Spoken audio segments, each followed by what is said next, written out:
Now, The Hunt Palmer Show. Waiting to rise again. You're listening to The Hunt Palmer Show. Brought to you by Quirks, Cajun fried fish and shrimp on 104.5 ESPN Baton Rouge. This is the moment you've all been waiting for. Locking down the middle of the day. Live from the Mercedes-Benz of Baton Rouge studio. This is Hunt Palmer. Hour number 2. Friday edition of the Hunt Palmer Show, presented by Quirks, Cajun fried fish and shrimp. Appreciate you hanging out with us. Hopefully that work week is in the rear view mirror. If not, we'll get you to the finish line here on 104.5 ESPN Baton Rouge. Still got After Further Review coming up an hour from right now. Matt will be with you from 3 to 6. And Cade Wassan will be with you at 6 o'clock for Louisiana Prep Preview, getting you set up for all of the high school football action around the state. Catholic High playing East Jefferson tonight. We'll have that call for you on 104.5 ESPN Baton Rouge. And after it goes final, 10 o'clock, Louisiana Prep Scoreboard. All the scores from around the state of Louisiana. So lock Cade and the guys in tonight, late night, for all your high school coverage. LSU and Pitt underway from the Greenbrier up in West Virginia. Pitt leads LSU 18-16 with 8 minutes and 10 seconds to play in the first half. I can say this confidently. I have watched LSU play in a ton of tournaments over the years. The Maui Invitational, Myrtle Beach, the Bahamas. I've watched a lot of tournaments in my day for LSU. This is as bad a setup as I've seen for a gym. This is legitimately in a ballroom that looks like a school auditorium. They've got a little auditorium set up there where people are up on bleachers. I can see in the background of my shot right now the carpet of the ballroom that they've laid the floor down on top of, and people were just sitting in little chairs around it. It's a makeshift operation at the Greenbrier, but it's a heck of a matchup between LSU and Pitt. So we'll see if the Tigers can stay competitive here and find a way to get it done at the end. Pitt's got a 3 in the air, and that is not going to go. LSU now down 5 with 7.5 minutes to play in the first half. So let's talk some football. LSU Vanderbilt talk here in 15 minutes. Still got to play take it or leave it, and then my final pick for LSU and the Doors. But we start the second hour each and every week with my SEC football picks against the spread. All right, a lot of games to get to. Let's crank it up. 11 o'clock in the morning. Interesting one. Ole Miss is at Florida. Ole Miss a 12.5-point favorite in this one. Lane Kiffin 15-2 as a road favorite over the last 6 years. We know Florida wants to run the ball. That's what they want to do, especially with a hobbled DJ Lagway. Ole Miss is second in the nation in run defense. They are first in the nation in yards per carry allowed. That is a physical and mean front. Georgia could not move them off the line of scrimmage at all. I don't think Florida's defense is very good either. I know what we watched last week. Still, I'm just not sold on Florida's playmaking ability. They don't have any defensive backs. Their number one linebacker was out last week. I think Ole Miss goes to the swamp and rolls. I think it's going to be a good environment there. I think Florida will play hard. I think Ole Miss is way better. I'll lay the 12.5 points with the Rebels in that one at Ben Hill Griffin Stadium. 11:45, UMass is at Georgia. Dogs are a 42-point favorite. UMass fired the coach this week. Dan Brown is out. Guess what, interim head coach, whose name I'm not going to learn? You got to go play Georgia in your first game. UMass did play an SEC game earlier. They hosted Missouri and lost 42-3. The Minutemen are 116th of 134 teams in scoring offense. Incidentally, just a side note, Florida State has the worst scoring offense in college football, 134th. That's wild to me. But UMass is not a lot better. Georgia, I think, names their score here. Give me the Dogs minus 42. UTEP is at the Vols. 40.5 is the number here. UTEP scored 10 points on Louisiana Tech, who's 4-6. UTEP scored 13 points on Middle Tennessee, who is 3-7. I don't think they're going to score any points. Tennessee's in a beauty contest. They don't have time to mess around, play around. They're right on the bubble there. Plus, they got beat last week. Give me the Vols minus 40. This has got 63-3 written all over it. I will lay 40.5 with glee. Kentucky is at Texas. 20 is the number in this for an SEC game. Mark Stoops is 4-11 against the spread off of a bye. Kentucky is 1-6 off its last 7 byes. Those losses are by an average of 15 points. However, Texas just kind of been okay against Vanderbilt, against Arkansas. Like, not an impressive effort. They beat Florida with a 14th string quarterback. Outside of that, not that great. I'll take Kentucky to hang around. I'll take the 20 points in this one at DKR. Give me the Cats. 3 o'clock, Wofford is at South Carolina. Wofford has not played a Power 4 game this year. South Carolina's playing awesome. They have won 4 straight games. In those 4 games, Lenora Sellers, 10 touchdown passes, 1 interception. However, South Carolina's been keyed up for 4 weeks in a row. Now little old Wofford's coming into town. 42.5. I'll take 42.5 with Wofford. I think this is a letdown spot for Shane Beamer and the South Carolina Gamecocks. 3 o'clock from up on the hill in Fayetteville. Louisiana Tech travels north from Ruston to take on the Hogs. 22 is the number here. Louisiana Tech can't score. Louisiana Tech scored 12 on Western Kentucky. They scored 3 on Sam Houston. They scored 14 on UTEP. Arkansas's got 5 wins. They need 1 more to get to a bowl game. I need the Arkansas offense that scored 58 on Mississippi State and 31 Ole Miss. I do not need the Arkansas offense that scored 10 on LSU and 10 on Texas. I think I'm going to get it. I think I'm going to get Taylor Green healthy. I think I'm going to get the Hogs rolling Louisiana Tech, who has no offensive ability whatsoever. Give me Arkansas minus the 22. Missouri's at Mississippi State. Mississippi State catching 8 points here at Davis Wade. Mississippi State 128th out of 124 in total defense. That's not good. 119th in scoring defense. They are allowing 41 points per game in SEC games. Missouri, with Brady Cook, scored 30 points at South Carolina last week. That's very good. Missouri's defense, not that good. They gave up 34 points to Lenora Sellers. Gave up 5 TD passes to Lenora Sellers. They let Oklahoma score 23. Oklahoma's awful on offense. This is one more, Coach Levy. One more time. +8, Mississippi State. I yet again had this penciled in. I knew you were going to go My Missouri. hand is on you the just stove. hate Missouri so much. My hand is on the stove with Mississippi State. I think it's more of a Mississippi State play. You said it was 8? 8 points. Alabama's at Oklahoma. Oklahoma's catching 13.5. In the last 3 weeks, Oklahoma has played 1 good half against Ole Miss. They beat Maine, and they lost a 1-score game at Missouri. So maybe they're playing a little bit better. Bama has won its last 3. They're definitely playing better. They beat Missouri, LSU, and Mercer 128-20. Oklahoma has been decent against the run, number 4 in the SEC. But listen to these numbers for Oklahoma offensively. 15th in the conference of 16 teams in scoring offense, 14th in rushing offense, 16th in passing offense. They've got to score some points, and I just don't know if they're going to do it. I'm going to lay the 13.5 with Alabama on the road at Norman. And then A&M and Auburn, the nightcap at 6:30. 2.5 is the number here. Auburn catching just 2.5 at Jordan-Hare. Texas A&M 2-10 in their last 12 road games. We know a lot of that's Jimbo Fisher. Since 2019, Auburn is 1-10 outright as a home dog. When they're a dog at home, they don't play very well, or so the trend says.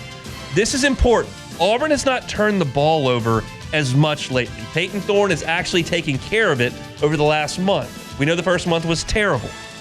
I've been picking A&M a lot.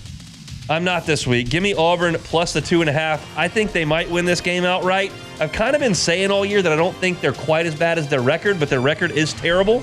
I will take Auburn. This is a stinky line to me. It is. Give me the Auburn Tigers. So that's my look at the SEC. Ole Miss minus 12.5. Georgia minus 42.5. Vols minus 40.5. Kentucky plus 20. Wofford plus 42.5. Hogs minus 22. Mississippi State plus 8.5. Bama minus 13.5. And Auburn plus 2 and a hook. Beck, is that a perfect slate of picks, which is 9 games? Considering you have yet to go undefeated in any of your picks during the week, I'm going to say no, it's not perfect. That's a stupid thing to say. Unfortunately, I mean, look, let's just be honest here. The best week you ever had was when you did the Costanza picks. So this is true, which is disappointing. This is like big stakes, because if this is a bad week and we dip under 500 and we have 2 bad weeks in a row, we might have to Costanza rivalry weekend. Yeah. We really don't want to do that. Might have to. We want to stick with the smart brain here. We do, and not go to the Costanzas. If we have to pull out all the stops to get back to, I have to get over 500. And right now, I'm right on the number. Yep. This is wild. I mean, I'm cracking up internally because last year 1 game over 500. This year exactly 500. That's basically 2 full seasons of picking every game. And there's just been no deviation from the mean. Impressive. It's just been right in the middle. Really impressive stuff. Which is probably the way it's supposed to be, because they're literally 50-50 shots. And I'm not very good at it. So we'll see. Is there a pick that you absolutely hated that I made?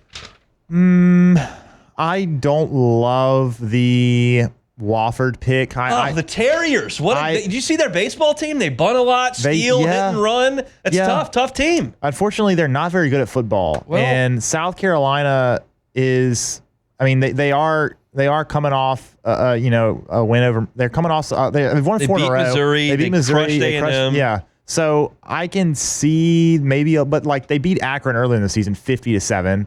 So I would say Wofford's probably not as good as Akron. 50-7 is almost a cover. It is, but I feel like South Carolina is going to go for some style points here and really try to impose their. I have conceded that South Carolina's got a very good football team. Did you see Shane Beamer this week throwing shade at Juice Wells? Yeah, that was good. Did you catch that? For those that missed it, Shane Beamer. This is after Lenora Sellers threw 5 touchdowns, and as I mentioned in the stats, he's thrown 10 touchdowns and 1 pick over the last 4 games. They've won all 4. Been really, really good. And Shane Beamer said in his press conference that, one guy that left this past offseason said, "Coach, I don't think we have a quarterback." And clearly that's Juice Wells. None of the other wide receivers are of note. So that was clearly Juice Wells. And he's saying, but I think Juice Wells is probably okay because he's probably going to the playoffs. Yeah, probably so. Although I need him to cover 12.5 in the Swamp. That's the one too. We talked about it yesterday. I'm kind of leaning. I'm kind of liking the Florida play here. I'm kind of liking it. I don't hate that. Interesting. As we're about to go to break here, LSU trails by 5. Damian Collins headed the free throw line. 3:52 to play in the first half. Bob Huggins is at this game in in the classic West Virginia pullover. Back in the day where everybody was wearing suits, he was in the pullover. He was always in the pullover. He was really ahead of the curve. He was. Unfortunately, just couldn't find the number to dial an Uber, which is disappointing. So Not he great. no longer had. Oh no, that wasn't. It was that he cussed on the air. Yeah, he was on that radio show. He used some slurs on the podcast. Yeah. Like back-to-back times. Just don't do that. No. Just don't. All right. LSU trails by 3 in the waning minutes of the first half. We'll keep you updated on that. When we come back, LSU and Vanderbilt. We'll talk. I want to talk about Vanderbilt statistically because it's a fascinating stat sheet and really illustrates that they have one way to win, and they do a pretty good job of sticking to script. We'll talk about that coming up next. The Hunt Palmer Show. One Bath and Closets. OneBathAndClosets.com is the website. David Duvall and his team, 30 years redesigning and remodeling bathrooms and closets. They can do full-scale bathroom renovation. So if you just want to tear it up and start from nothing, David Duvall and his team are happy to help you with that. And they'll be the only call you make. You don't have to call multiple contractors and have multiple people come and take a look and do their job. You just call David Duvall and his team. Soup to nuts, as he said. They do the entirety of your project, and you're going to be thrilled with the results. Go look at the pictures on the website, OneBathAndClosets.com. They've got great images of the fantastic work that they do. But you don't have to do the full-scale, whole meal deal. You can do something easy, like a tub-to-shower conversion as well. They are happy to help you with that. And if you're concerned with payment, financing options, very much available.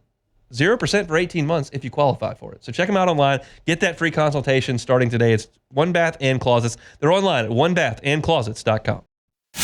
This is the Hunt Palmer Show, brought to you by Quirks, Cajun fried fish and shrimp.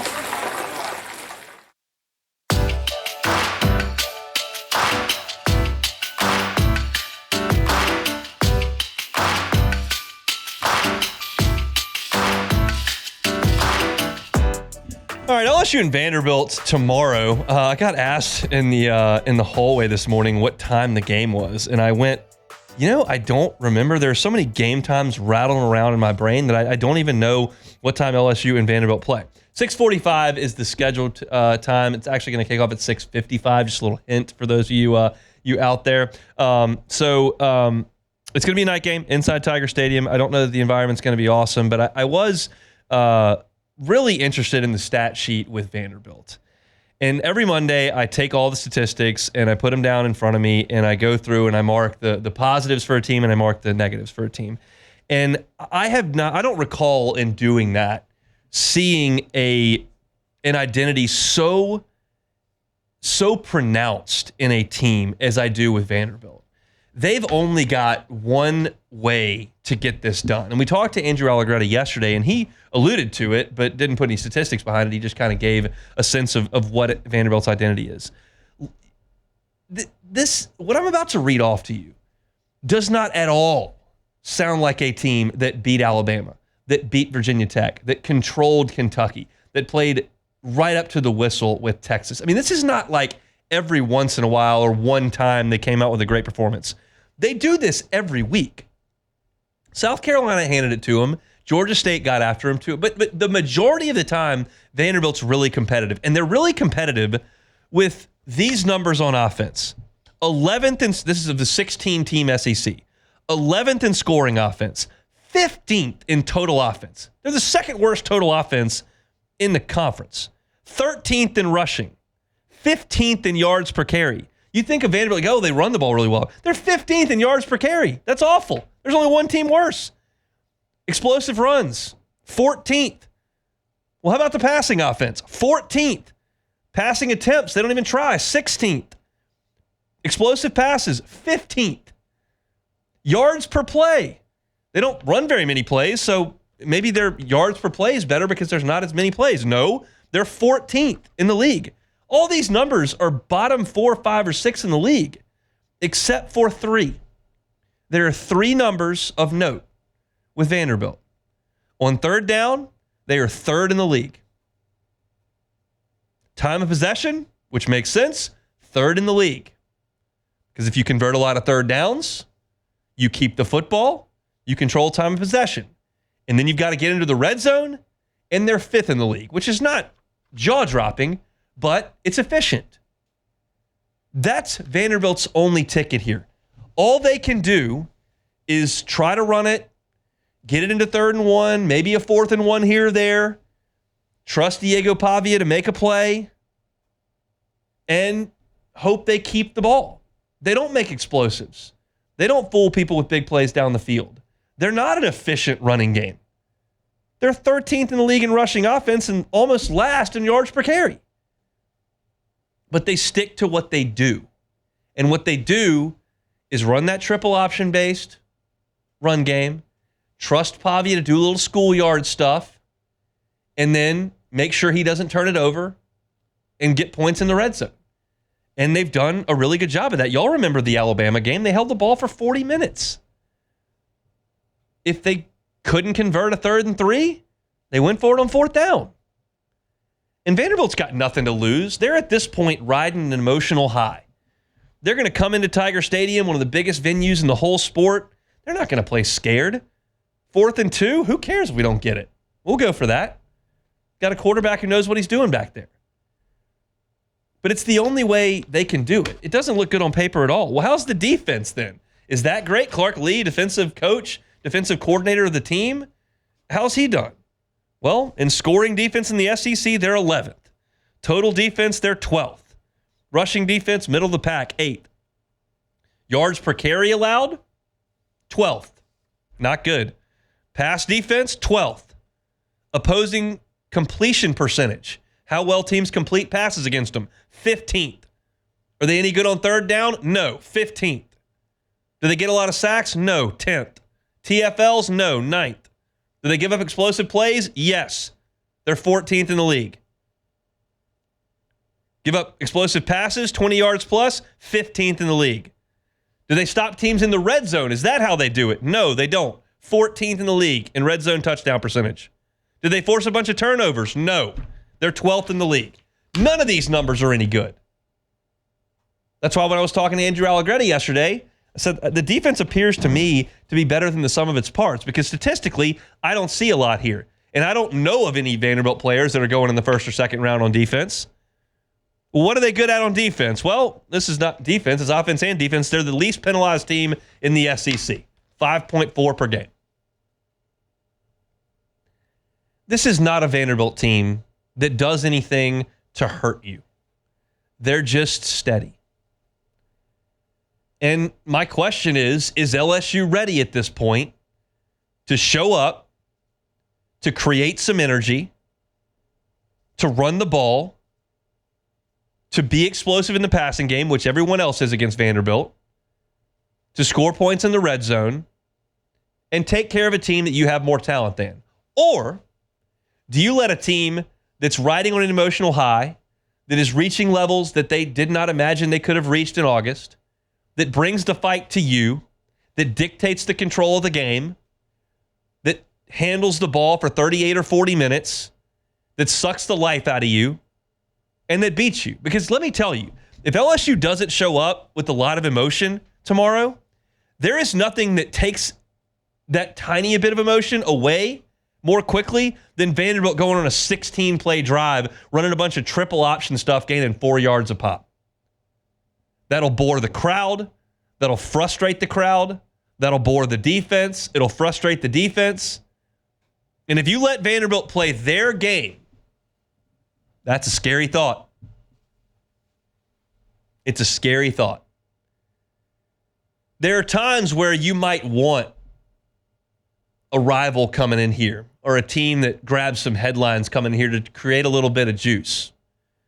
Vanderbilt is the freaking opposite. They've been the punching bag of this league for decades.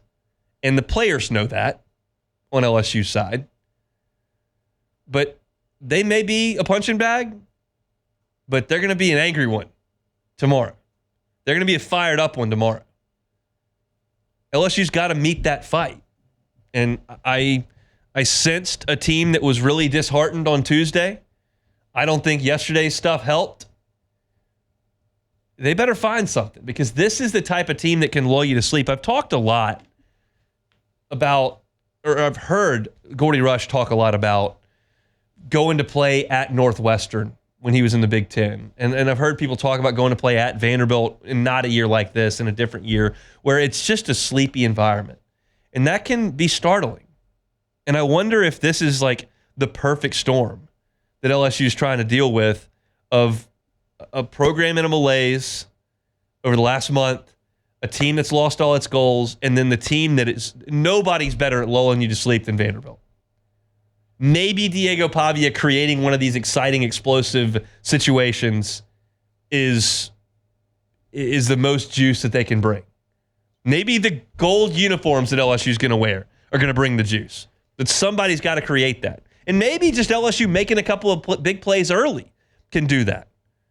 I mean, I'm rattling off a bunch of statistics there, but I'll go back to the one that matters there. Like, only one team in the conference gives up more passes of 20 yards than Vanderbilt does. And oh, by the way, Vanderbilt is really good at time of possession, so teams are running fewer plays against them, and they still give up that many explosives. I commend Clark Lee for his coaching job and his ability to get a team that has statistically been bad, and then on Saturday consistently being not bad. And you look at the way they played Alabama, the way they played Texas, the way they played Virginia Tech, the way they played Kentucky, the way they played Auburn, the way they played Missouri. They're in games every week. The only team to take it to them in the league has been South Carolina. I can see a world where LSU does that tomorrow, where Vanderbilt just has trouble dealing with Will Campbell and Caden Durham, where they have trouble dealing with Kyron Lacey, where Braden Swinson becomes a real issue for them. I can see that world. I can see a world where Vanderbilt jumps out 14-0, and that stadium gets real antsy and starts raining down boos and people leave. Like, I could see just about anything tomorrow. And I'll tell you how I'm approaching this game. And this is a personal thing, certainly not a suggestion of any kind. This is a personal thing. Y'all know, like, when I walk into that stadium, like, my heart's beating. And when LSU's in a close game like they were with Ole Miss this year, like, I can barely feel my legs. Those emotions won't be there tomorrow for me. I'm so fired up for the weather tomorrow to put on a jacket and to do pregame show right outside the stadium. And I'll be excited to get in the stadium because I just always am, even if it's a non-conference game. But my heart rate's not going to be elevated for this thing tomorrow. And that's just me personally. I'm looking forward to hopefully watching the team play well and win the game because they just haven't done that in a month and a half.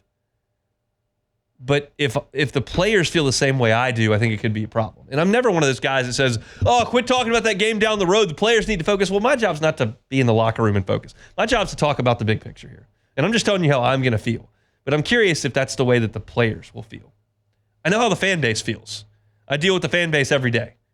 Twitter, Bayou Ford chat, text messages, phone calls, all that. Conversations at the water cooler here. I know how the fans feel. That's not super cool.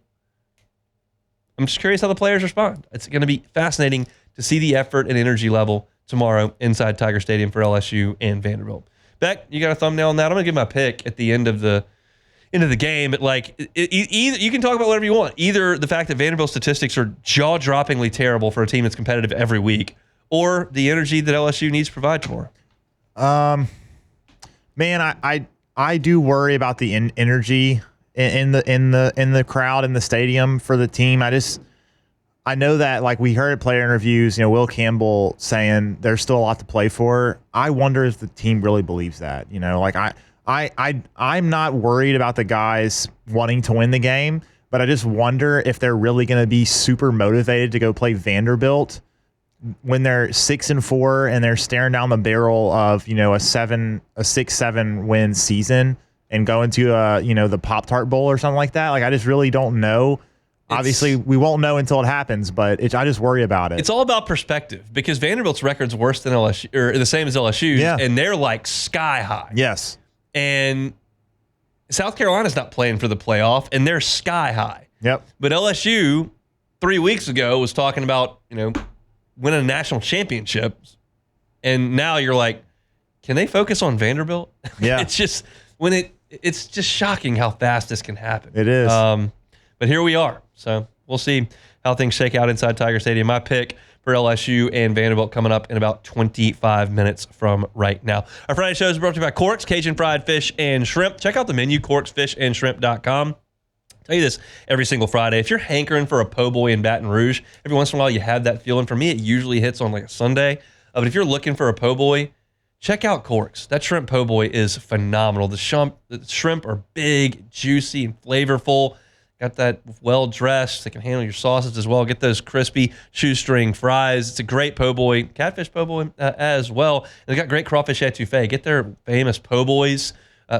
Just said po' boys. Famous baked potato that they top with crawfish etouffee and the jumbo shrimp. It's real good. You can drive through or dine in at their newly renovated dining room. It's on Government Street between Foster and Jefferson. It's Corks. It's corksfishandshrimp.com. We'll step aside, some take it or leave it. My final pick's coming up. It's the Hunt Palmer Show.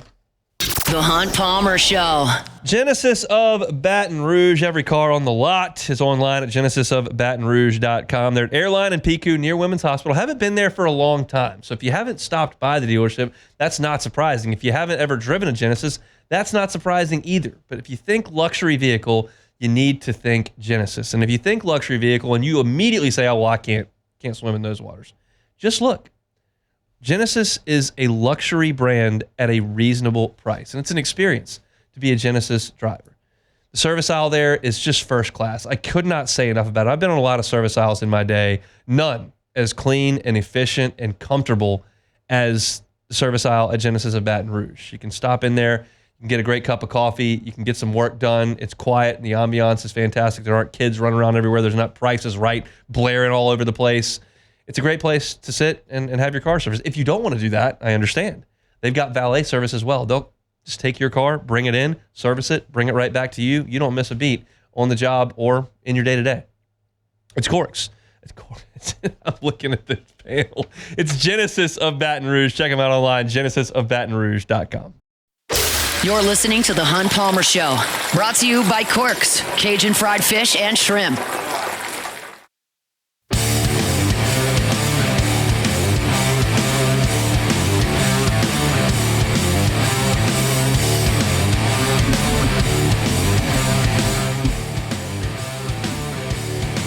All right, get you set up for tomorrow's broadcast schedule here under the Guarantee Media roof. A little bit different in terms of a few minutes this week than our standard because of kickoff time. LSU and Vanderbilt are going to kick off at 6:55 tomorrow. So if you look at the paper or you look at the ESPN app or whatever you may look at and it says 6:45, 6:55 is when they're supposed to kick it tomorrow. So we're going to start our pregame here on Eagle 98.1 from Rouse's Burbank and Lee at 2 o'clock. That'll be Charles Handegriff and Matt Musso, 2 o'clock to 5 o'clock from Rouse's. They'll hand off to me at 5 o'clock. I will go until about 6:30 between the ramps of the Assembly Center over there in the Bud Light fan zone. Appreciate you all for stopping by and saying, hey, a lot of folks have done that all season long. Always appreciate it. So me, Brandon, and Marlon will be right there getting you ready for kickoff until about 6:30. That's when we'll hand it off to the broadcast team. Chris Blair, Jacob Hester, and Gordy Rush will have the call of the game. 30 minutes after it goes final, me, Brandon, and Marlon back with you on the Fighting Tiger post-game report. We'll go for an hour. 90 minutes after it goes final, you'll find Charles Hannegriff and Richard Dixon right here from the Mercedes-Benz Baton Rouge studio. Eagle 8.1 Game Day's post-game show, taking your phone call. So from 2 o'clock in the afternoon to probably after 2 o'clock in the morning, it will be wall-to-wall LSU football here under the Guarantee roof. So appreciate you joining us for any and all of that. My final pick for LSU and Vanderbilt are coming up at the bottom or the end of the hour here. But for right now, let's play some Take It or Leave It. All righty, first one here. Indiana will score the biggest win in program history. Take it or leave it. I'm going to leave it. I can't go that far. I do think they have a good team, but I think Ohio State's going to beat them by a couple scores tomorrow. It would not surprise me at all if Ohio State won by 24, 28 points. Indiana has not played dudes yet. Now, they have walloped everybody, which is what a good team would do, and I think they're a good team. But I think this is a different level. And there are probably only 6 or 7 teams that I would say Indiana probably shouldn't be on the field with. It happens that one of them is this week, and it's on the road for Indiana. So I think Ohio State wins it comfortably. I would take them and lay the points now as I've looked at this game. But it's a great day for Indiana for them to be on College Game Day and all that kind of stuff. And I'm curious to see how it goes because I think this is a play-in game for them. All right, next one, gumbo weather is here. Take it or leave it. You better believe it at the Palmer House. We'll take it. That's going to happen this evening. There will be some gumbo involved. There will be some cold pops involved. My wife is big gumbo proponent, but I'm just not going to cook it when it's 77 degrees outside. It's just not going to happen. Tonight, weather's dipping down into the low 60s, down into the 50s when the sun goes down. So we'll have some gumbo at the Palmer House tonight. You can book it. All right, next one here. Jason Kelsey announced that he is going to be hosting a late night sports talk show. I heard about this. They Call It Late Night with Jason Kelsey. It's going to be on ESPN. The 1-hour show will tape on 5 straight Friday nights beginning January 3rd, which will coincide with NFL playoffs. Take it or leave it. I'll take it. I mean, I'm not going to watch it at midnight, and I'm not sure what the market for that is, but it's worth a try. I think he's an interesting guy. I think he is a funny guy. I think that because he knows so many people that are also interesting and funny, that they can make a good show out of it. I just don't know that it's going to be for me at that time of night. Yeah, that's a little bit late. All right, next one. LSU lead Pitt 28-27. As we noted at the half, Tigers will get it done. Take it or leave it. I'll take it. Why not? I'll choose to be optimistic about that. I'm looking at the screen right now, and Pitt has. Oh no, I've fallen way behind here, so I'm gonna have to figure out a way to make it live. Yeah, I hope so. I hope they get it done in the second half. This would be a really nice win if they can beat Kansas State on the road and Pittsburgh in a neutral site. I'll really feel like, okay, they've got a solid basketball team. We were not wrong about that, and they've got a chance to compete. Certainly today's 40 minutes of basketball action are not going to dictate the rest of it. If they lose, it doesn't mean they're toast. If they win, it doesn't mean that they can win the SEC. But I think that would really show something if through 3 weeks of action they could go away from the PMAC and beat solid Power 5 teams. That would be good. So let's hope so. All right, next one here. This one's from Taylor Sharp. Daniel Jones will be signed by a playoff team and lead them to a Super Bowl. Take it or leave it. Define lead them to a Super Bowl. He has to play? I think he will need to play. We're going to leave that. If he's going to play football, we've got a significant issue because he's bad at playing football. Not very good, it seems. And most of the time, the Super Bowl teams don't have bad quarterbacks. Yeah. So I'm going to leave that. I do think someone's going to sign him.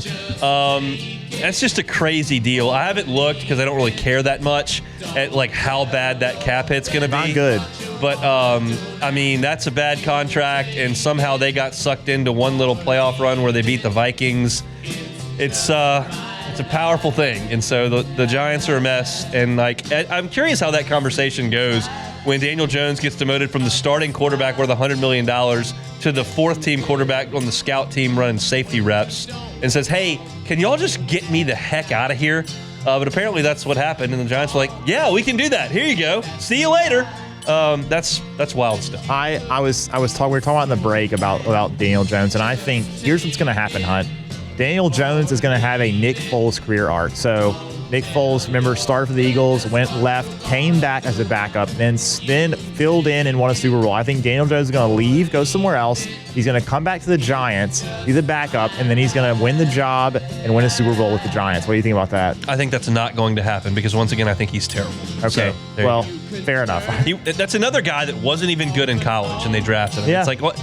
Can you at least draft good college quarterbacks if No. you're going to draft one? Just any quarterback will do. That's just nuts. So when we talk about the Garrett Nussmeier thing, it's like these guys are taking Daniel Jones in the first round. They're taking Paxton Lynch in the first round. They're just drafting they're taking E.J. Manuel. I mean, he's got Christian Ponder. These guys were terrible. I don't understand. All right, last one here. ESPN listed the best freshmen of the last 25 years in men's college basketball, and Ben Simmons was number 19. Take it or leave it.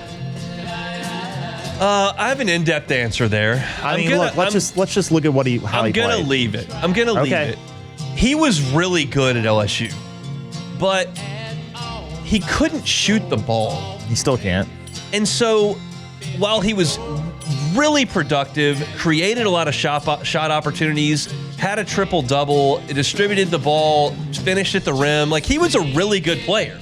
There's a reason he went first in the draft. But I would have to imagine over the last 25 years that I could pick up 19 guys that were more impactful than him. I immediately thought of Markelle Fultz. Like, he was an absolute star for Washington. Was he a freshman? He was one and done? Yeah, it was his first, and he went number one overall. I know. I remember his whole pro thing, but I didn't know that he could have been a sophomore, junior for all I know. I don't watch a lot of Washington, so that's. Look, I'm sour about the Simmons documentary. I've been upfront about that. I didn't like the insinuation that he was like held captive at LSU. You're talking about a guy who came in, was flying on charter planes to go play in Rupp Arena on ESPN and elevate his profile and play college basketball, which is an incredible opportunity, and did not come from a destitute situation where he was scraping nickels together. And that scene where he's checking his account to see if he can go to Walmart or not rubbed me the wrong way. He had a sister in town, gainfully employed, who can definitely run out to Walmart and pick a few things up for him. And the insinuation that because he was an athlete that couldn't at that time have a job or make NIL money, and that somehow was just a massive indictment on the entire system, rubbed me the wrong way. And I will hold that for probably a long time. But I'm willing to say that and then go to, I watched that guy play almost every game that year. He was very good at basketball. Like, he couldn't make threes, but it was really hard for college kids to guard a 6'9" guy who could put it on the floor, finish at the rim, and pass. So he was good. I just don't know if he was one of the 19 best players in the last 20 years. Yeah, I'm kind of wondering about that too. But like I said, yeah. So Fultz was AP All-American first team, averaged 23 points a game. Obviously went on to be the first pick, and then had the injury problems, but I would probably say he maybe had a big. I mean, the team wasn't great, but I'd probably take him over Ben Simmons. I'm checking the score. LSU and Pitt. Pitt is throwing the first punch here in the second half. The Tigers led by 1 entering halftime. Not a good start. Pitt is now up by 8, and they have not played 3 full minutes of the second half. So that's a 9-0 run to start the half by Pitt. Jalen Reed missed the first free throw, just missed a pair of free throws, which just can't happen. But LSU is up against it a little bit early in the second half against Pittsburgh there at the Greenbrier. Yeah, probably so. That's probably on me. But I'll wear that. They just need to step up and play a little better over the next 5 minutes and cut that lead down. If you want to watch it, it's at cbssports.com or CBS Sports on your streaming or cable package if you've got that. LSU and Pitt up there at the Greenbrier. We've only got one order of business to do, and that is, of course, pick this game between LSU and Vanderbilt. So we'll come back, do that, and get on our way. You're listening to a Football Friday edition of The Hunt Palmer Show. The Hunt Palmer Show. Boudreaux's Electrical Services. Neil and Melissa have been running things at Boudreaux's for 40 years now. Justin, their son, sales manager, kind of taking the reins there. They're fantastic people, the Boudreaux's. Always enjoy my conversations with them and see Justin out on campus a good bit on game days. Love the Tigers, and they want to help you, give you the peace of mind to know that your power is not going to go out. How do they do that? The Generac home standby generator. Right there from Boudreaux's Electrical. No matter where you are in our listening area, they can service you. They're down there in Napoleonville. You can call them at 985-397-1562, or here in Gonzales near the 225-393-89. Give you the easy way every single day, as well as BoudreauxElectrical.com. Every single generator that they sell you at Boudreaux's Electrical comes with a 7 to 10 year warranty. The next power outage is always around the corner here in South Louisiana. We know that. give yourself the peace of mind to know that's not going to affect you. You can do that with the folks at Boudreaux's Electrical. Check them out at boudreauxelectrical.com. boudreauxelectrical.com. This is the Hunt Palmer Show, brought to you by Quirks, Cajun fried fish and shrimp.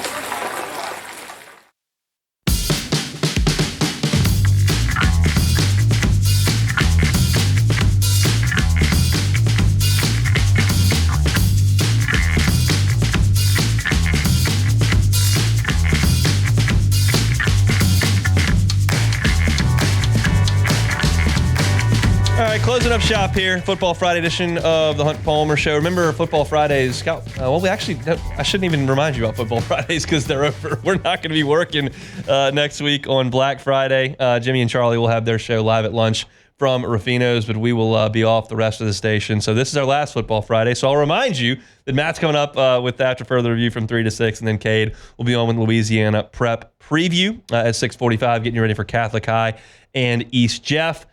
After that game has been called and goes final, they'll be back right here in the Mercedes-Benz Baton Rouge studio, getting you all the scores from around the state of Louisiana on Louisiana Prep Scoreboard. Cade and his team have done an awesome job all season long, and it's getting good now in Louisiana. A lot of great playoff action will go down tonight, and Cade will have you covered on all of it. Appreciate y'all hanging out with us. Been a fun show. If you missed any of it, catch it on demand. 1045ESPN.com's on demand tab, Apple Podcasts, Spotify, Google. Wherever you find your sound, you can certainly find us. I opened the show talking about my opinion on Bryce Underwood and his flip. That's been a sore topic here over the last 22 hours or so. If you want to catch my reaction to that, you can do it on YouTube, Hunt on LSU. Preston Guy from TigerBait.com was with us at 1:15. Got you ready for an NFL Sunday and a new Saints head coaching candidate potentially at the end of the first hour. You can hear that at Hunt on Saints. SEC picks against the spread. Those better go better than they have been going over the last couple of weeks. I previewed LSU and Vanderbilt at 2:15, and then some take it or leave it. Catch that on demand wherever you find your sound. If you missed it, all right, one more order of business. We got to pick this game. It's LSU and Vanderbilt tomorrow inside Tiger Stadium.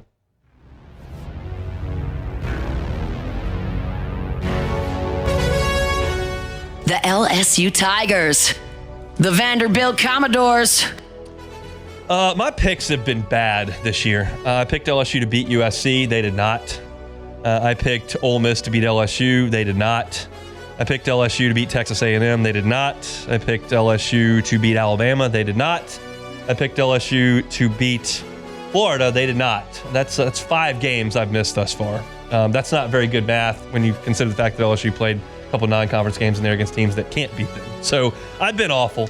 My read has been terrible. I try not to be a blind homer here, but things haven't gone great over the last 3 games for LSU. You're well aware of that, and I've talked a lot over the last 2 days about how I felt a different vibe with this LSU team in player interviews, and we'll see if they can bring a little bit of juice tomorrow. This Vanderbilt team is tough. They are scrappy. Statistically, they're terrible, but on film and then on Saturdays, they're not. They played Alabama off their feet. That was not a game where 2 tipped interceptions went their way. It was not a fluky game. They controlled the time of possession. They controlled it in the running game, and they beat Alabama straight up. They did a great job in playing Texas tight the entirety of the game. Had an onside kick, chance to potentially win that game. They did get hammered by South Carolina, and they're a little one-dimensional on offense. And I think LSU, with some time to prepare, should be able to hold up against that option offense that they've got if LSU wants to come to play. Diego Pavia is an exciting player. He's not an overly gifted player, but he's tough, and he makes some really good backyard plays. He doesn't turn the ball over either. And they score points when they get in the red zone. Is LSU's offense ready to turn a page? Can we find this LSU offense that showed up in September and the first part of October? If you do, you're going against one of the worst passing defenses in the Southeastern Conference. You should be able to pick them apart. You should be able to create some explosive plays. LSU knows teams are squatting on them. They've got to do a better job of getting the ball down the field. I think they're going to try to do that some, and I think they'll run the ball with some success. But right now, I think I'm going to go with the team that's been more consistent, the team that I think's playing for more, and the team that's been more complete, quite frankly. That's Vanderbilt. I'm going to pick Vanderbilt to beat LSU in Tiger Stadium, which is not something I was prepped to do in August or really 7 days ago. My final score, Vanderbilt 28, LSU 26.